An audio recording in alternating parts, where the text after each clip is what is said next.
ராமநாதபுரம் மாவட்டம் பாம்பன் பகுதியில் தெற்கிலிருந்து வடக்கு நோக்கி சென்ற சிறிய விசைப்படகு காற்றின் வேகம் காரணமாக திடீரென கவிழ்ந்து விபத்துக்குள்ளானதில் அதில் இருந்த மீனவர்கள் கடலில் குதித்து உயிர் தப்பியுள்ளனர். விவரங்களை தர இருக்கிறார் செய்தியாளர் பூபேஷ். வணக்கம் பூபேஷ், விவரங்கள் வழங்கலாம்.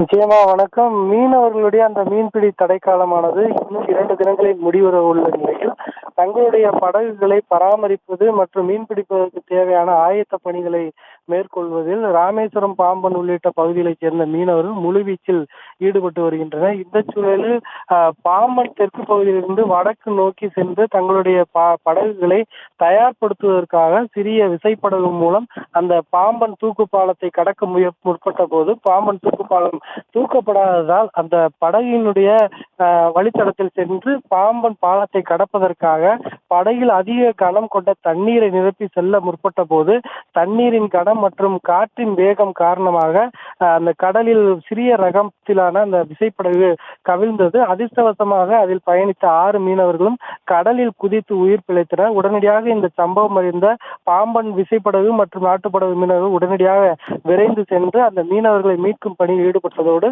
அந்த படகையை மீட்கும் பணியில் மும்முரமாக ஈடுபட்டு வருகின்றனர்.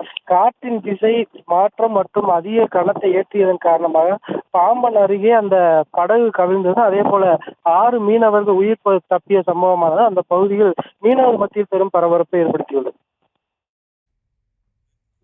விவரங்களுக்கு நன்றி பூபேஷ்.